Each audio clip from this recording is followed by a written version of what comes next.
Hey everyone, welcome back to USA News. I'm your host, and today we're diving deep into one of the most complex, misunderstood, and absolutely crucial geopolitical situations that's shaping our world right now. We're talking about the Iran-Israel-USA triangle.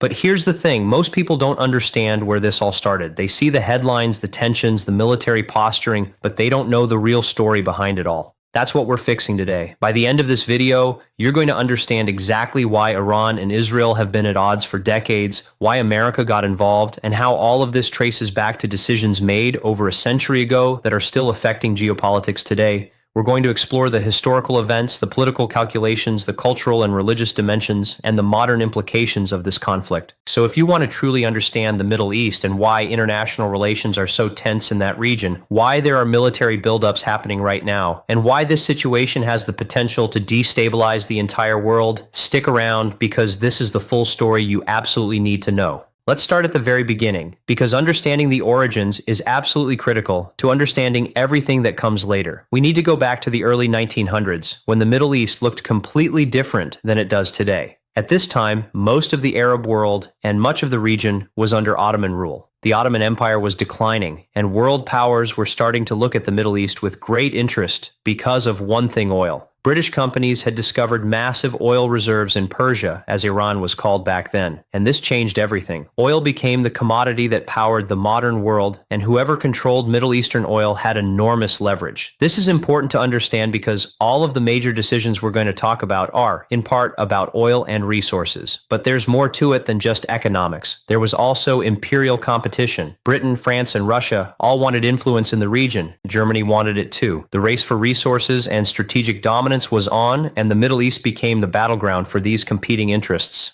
Now, in 1948, something happened that changed the entire trajectory of Middle Eastern history. Israel declared independence, and this wasn't just another political event. This was a watershed moment, a turning point that would set the stage for over 75 years of tension, conflict, and complicated geopolitical maneuvering. The creation of Israel didn't happen in a vacuum. It came from the Zionist movement, which had been pushing for a Jewish homeland in Palestine for decades. After the Holocaust, when the world learned about the systematic murder of 6 million Jews by Nazi Germany, there was unprecedented international sympathy for the Jewish people. The United Nations voted to partition Palestine into a Jewish state and an Arab state. But here's where it gets really complicated. Most Arab nations, including Iran, which had its own significant Jewish population at the time, opposed this partition. They saw it as colonialism, as Western powers, primarily Britain and America, redrawing the Middle Eastern map without consulting the people who live there. They saw it as the imposition of a foreign entity on Muslim and Arab lands. From the Arab and Iranian perspective, this was imperialism dressed up in humanitarian language. This tension between the Western promise of security for Jewish refugees and the Arab rejection of having their land divided was the fundamental conflict that would define the region for the next 75 years. In 1948, immediately after Israel declared independence, war broke out. The Arab-Israeli War, also called the War of Independence by Israelis, and the Nakba, or catastrophe, by Palestinians, saw several Arab nations, including Egypt, Syria, Iraq, and others, attack the newly formed Israel. It was a moment of existential conflict where both sides believed they were fighting for survival. But here's the key detail that most people miss. Iran didn't directly participate in this first conflict militarily. There were no Iranian soldiers on the battlefield, but the hostility toward Israel was very real in Iran. Iran was an Islamic nation with a Muslim majority, and there was sympathy for the Palestinian cause. However, Iran's actual focus during this period was on its own internal situation and on managing its relationship with Western powers who were dominating its oil industry. This is the crucial context. Iran wasn't primarily concerned with Israel yet because Iran's main concern was regaining control of its own resources and not being a puppet state of foreign powers. That concern was about to become the defining issue in Iranian politics. The Americans feared communism spreading, and they thought that an economically struggling Iran might turn to the Soviet Union for support. So in 1953, the CIA and British intelligence orchestrated a coup that overthrew Mossadegh and reinstated Shah Mohammad Reza Pahlavi as an absolute monarch. This is absolutely crucial to understanding everything that comes later. This is where America officially entered the game in Iran, and it's also where the seeds of long-term resentment and anti-American sentiment were planted. The Iranians didn't forget that they elected a nationalist leader who tried to control their own resources, and foreign powers removed him from power. That never went away. That resentment festered for 25 years. The Shah became a puppet of Western interests, particularly America. He was brutal, authoritarian, and he suppressed any dissent with a secret police force called SAVAK that was trained and funded by Americans and Israelis. But he was friendly to the West, friendly to American oil companies, and he allowed American and Israeli influence to flow into Iran. So America supported him completely, gave him military aid running into billions of dollars, and basically kept him in power for over 25 years through thick and thin. During this time, Iran and Israel actually had diplomatic relations. Yes, you heard that right. In the 1950s and 1960s, Iran and Israel traded, had some diplomatic contact, and weren't outright enemies. Iran's government at the time saw Israel as a Western-aligned state that could potentially be useful in balancing against Arab powers. So there was some pragmatic cooperation. But for the Iranian people, especially the religious scholars who were gaining influence and the common citizens who felt their country was being sold out, there was growing resentment. They saw the Shah as a Western puppet destroying Iranian culture and giving away Iranian sovereignty. They saw American advisors in their military, they saw Israeli agents working with their security forces, and they saw their resources being controlled by foreign powers. The Shah pushed modernization and Westernization, which seemed like a betrayal of Iranian Islamic values to many Iranians. This discontent was building like pressure in a kettle, building toward an explosion. Meanwhile, the Arab-Israeli conflicts continued and intensified. In 1956, the Suez Crisis happened, where Israel invaded Egypt, and it revealed the deep divisions in the Middle East. In 1967, the Six-Day War occurred, where Israel defeated Egypt, Syria, and Jordan in a stunning military victory, and then occupied Palestinian territories, the Golan Heights, and the Sinai Peninsula. This war was absolutely transformative in how Arabs and Muslims viewed Israel. It wasn't just a political conflict anymore, it became tied to Islamic identity, to Palestinian displacement, to the occupation of land that Arabs considered theirs. For Muslims throughout the region, including Iranians, it seemed clear that Israel had American backing and was using that backing to occupy Arab lands. In 1973, there was the Yom Kippur War, another Israeli-Arab conflict. Throughout the 1970s, the Palestinian struggle became increasingly internationalized. Palestinian groups were in the news constantly. Khomeini established an Islamic republic based on the concept of velayat-e-faqih, or guardianship by the jurist, a system where a senior religious scholar would be the supreme leader. This was revolutionary in the Islamic world. It was the first time a modern nation had been created based explicitly on Islamic governance principles. This changed Iran's entire foreign policy and geopolitical alignment dramatically. Suddenly, Iran went from being aligned with the West to positioning itself as an anti-Western, anti-imperialist force. Khomeini viewed both the United States and Israel with profound hostility and theological opposition. He saw them as threats to Islam, as occupiers, and as forces that had dominated the region. The new Islamic Republic made opposition to Israel a cornerstone of its ideology and its foreign policy. It wasn't just about land disputes anymore. It became about religious principle, about standing against imperialism, about representing the Muslim world's grievances against colonialism. Khomeini adopted the cause of the Palestinian people as a central issue of the Islamic Republic. He saw the support of Palestinians as a religious duty and as a way to position Iran as the leader of the Islamic resistance against Western imperialism and Zionism. This was transformative. Now here's where the geopolitical complexity deepens even further. Right after the revolution in 1980, Iraq, led by Saddam Hussein, invaded Iran. This wasn't a random conflict. Iraq was backed by the United States, Saudi Arabia, other Gulf states, and other Western allies who were terrified of this new Islamic Republic, spreading its revolutionary ideology throughout the region. They feared that Iran would use its ideology to destabilize their own governments, inspire revolutions, and upset the geopolitical balance. This Iran-Iraq war lasted 8 years and was absolutely brutal beyond description. Hundreds of thousands died. Iraq used chemical weapons against Iranian soldiers and Iranian civilians. The war was a grinding, brutal, trench warfare-style conflict that devastated both economies. The United States didn't just stand by as a neutral observer. It actively supported Iraq in multiple ways. American military advisors helped Iraq plan operations. American intelligence planes provided targeting intelligence showing Iraqi pilots where Iranian military installations were. American weapons were sold to Iraq through intermediaries. America basically enabled Saddam to fight Iran to a standstill. This is another crucial moment because, from Iran's perspective, America wasn't just supporting Israel anymore. America was directly supporting an invasion of their country by a neighbor and allowing chemical weapons to be used against Iranians. The United States had positioned itself as Iran's direct enemy, not just a supporter of enemies. During this same period, Iran started expanding its influence throughout the region and creating networks to oppose American and Israeli interests. It gave support to Hezbollah in Lebanon, which it helped create as a militia to fight Israeli occupation. It supported Palestinian groups like Hamas and the Palestinian Islamic Jihad. It gave aid to various Shia militias in Iraq and the region. These weren't random choices driven by ideology alone. They were strategic moves by Iran to build a network of allies that could counter American and Israeli power in the Middle East. From Iran's perspective, it was defending itself and representing the interests of Muslims who were being oppressed. From the American and Israeli perspective, Iran was spreading terrorism and destabilizing the region. Both perspectives contained truth. The Iranian support did fund groups that committed violence against civilians.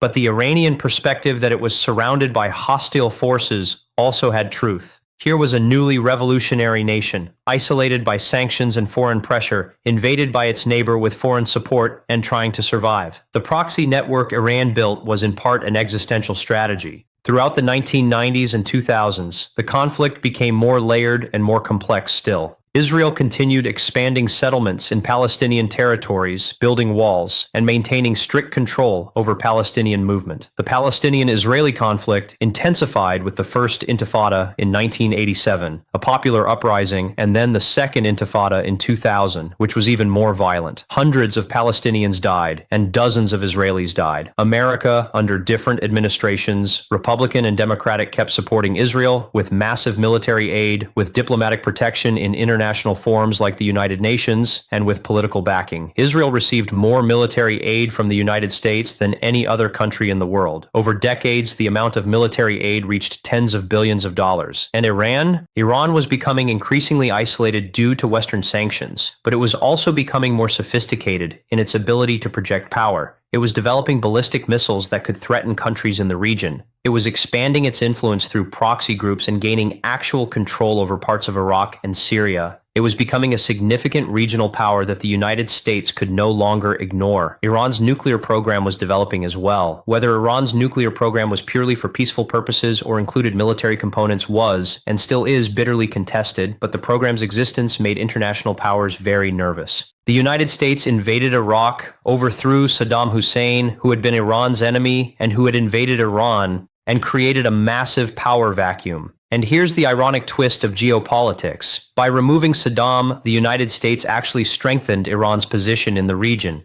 Saddam had been an enemy of Iran, a Sunni Arab counterbalance to Iranian power. With him gone, Iran became the dominant power in Iraq, particularly among the Shia majority population who had been oppressed under Saddam. The United States ended up fighting Sunni and Shia insurgents in Iraq, many of whom were being trained, armed, and funded by Iran. So America was fighting against Iranian influence while also inadvertently empowering Iran and making it more powerful in Iraq than it had ever been before. Throughout the 2000s, tensions escalated continuously. There were international negotiations about Iran's nuclear program. Diplomats from various countries tried to negotiate with Iran, tried to convince Iran to limit its nuclear enrichment, but trust was already broken. The United States imposed increasingly severe sanctions on Iran, targeting its oil exports, its banking system, and its entire economy. By 2010, the sanctions were crippling Iran's economy, causing inflation, unemployment, and hardship for ordinary Iranians. But the sanctions didn't make the regime collapse. Instead, they made Iranians more united against the West. The narrative inside Iran became crystal clear. We are under siege. We are being punished for our independence. We are being sanctioned because we refuse to bow to American pressure, and we need to develop nuclear capability to defend ourselves against a potential attack, just like nuclear-armed nations have never been invaded.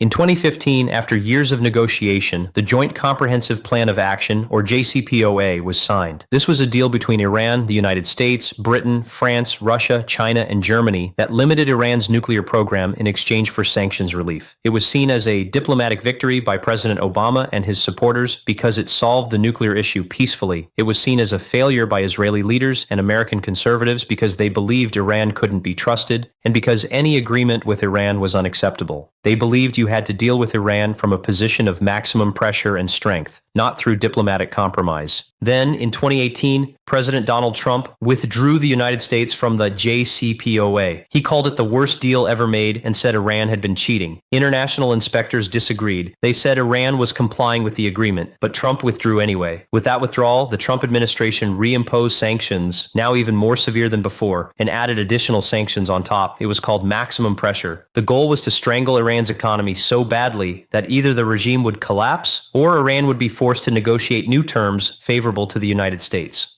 From Iran's perspective, the world had proven right their decades-long suspicion: you cannot trust Western agreements. We signed a deal, international inspectors verified we were complying, but the United States pulled out of the deal anyway when a new administration came to power. This meant future agreements would be meaningless. So Iran increased its nuclear enrichment beyond the limits of the JCPOA, expanded its missile programs, and deepened its relationships with its proxy networks throughout the region. The maximum pressure campaign failed to achieve its objectives, and instead, it pushed Iran further in the direction the United States was trying to prevent. This brings us to the current situation and the ongoing tensions we see today. Today, Iran is a significant regional power with substantial influence throughout the Middle East. It has major influence in Iraq through Shia militias and political parties that came to power after Saddam fell. It supports Hezbollah in Lebanon, which has become a state within a state and has an armed force that rivals the Lebanese military. It provides weapons, funding, and training to Palestinian groups, including Hamas and other organizations. It has developed a sophisticated drone program and ballistic missile program that can reach targets throughout the region. Israel, backed by American military support, advanced intelligence technology, and diplomatic cover, has conducted numerous strikes against Iranian targets, Iranian military bases, Iranian nuclear facilities, and Iranian proxies throughout the region. In 2019 and 2020, there were dangerous escalations. There was the killing of Iranian General Qasem Soleimani, the commander of the Revolutionary Guards Quds Force, by an American drone strike in Iraq.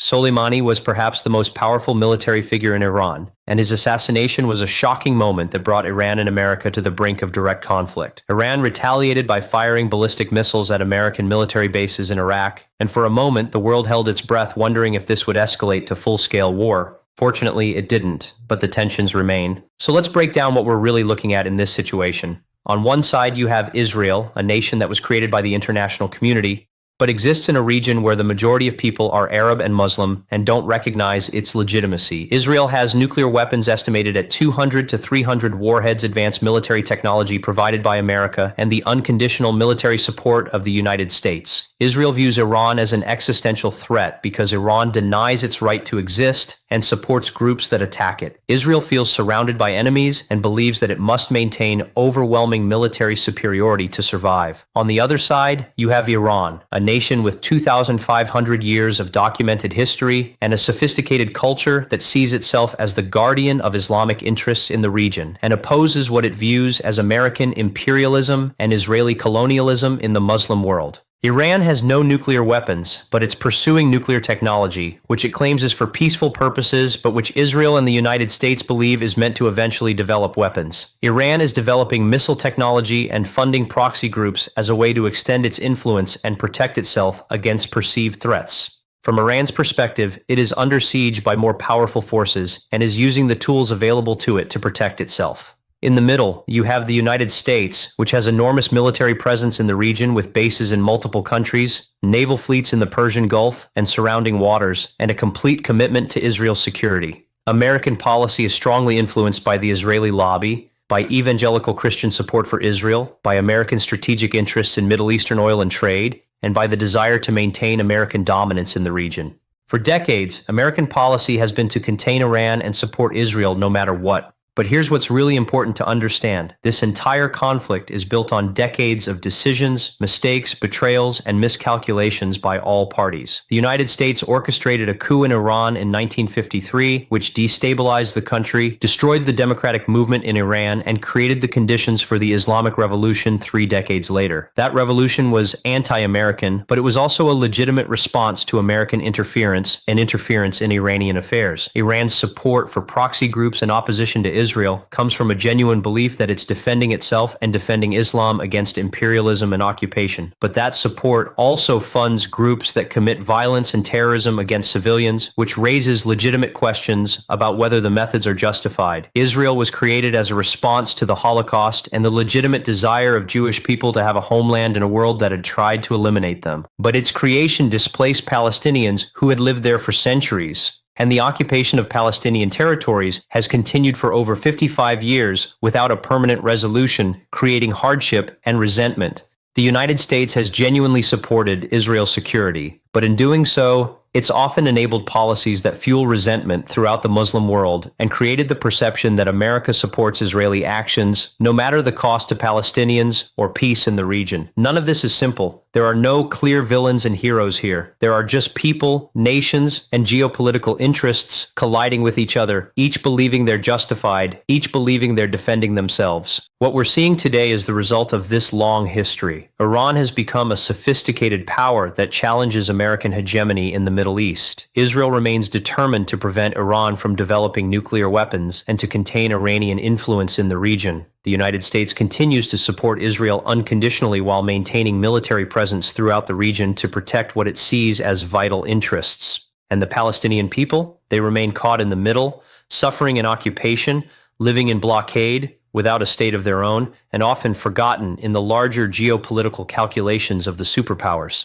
The regional powers Saudi Arabia, Turkey, Egypt, Iraq are all trying to navigate between American and Iranian influence, trying to protect their own interests while the great powers play out their competition. This conflict isn't going to be resolved quickly. Both Iran and Israel believe their survival depends on the current arrangement and on maintaining strength. Both have strong allies supporting them. The United States has massive military capacity and economic leverage, but hasn't been able to change Iranian behavior despite decades of sanctions and diplomatic pressure. Iran has been isolated, sanctioned, and threatened, but hasn't backed down from its core principles and policies. Israel has military superiority, but faces the reality that it cannot eliminate the existential problems of occupation and Palestinian resistance through force alone. This is a conflict where everyone believes they're the reasonable actor, where everyone believes they're acting in self-defense, and where everyone is partially right and partially wrong in their own perspectives. Understanding this history is crucial because it explains so much of what we see happening in the world today. When you see news about Iranian drone attacks or missile tests, remember that Iran developed those capabilities because it felt threatened by America and Israel and by the military pressure surrounding it. When you see Israeli military operations against Iranian targets or nuclear facilities, remember that Israel genuinely believes it's fighting for its survival against an enemy that openly calls for its destruction. When you see American military moves in the region or new sanctions, remember that America believes it's maintaining stability and protecting its strategic interests, even if many in the Middle East see that same American presence as imperial overreach. The origins of this conflict are deep,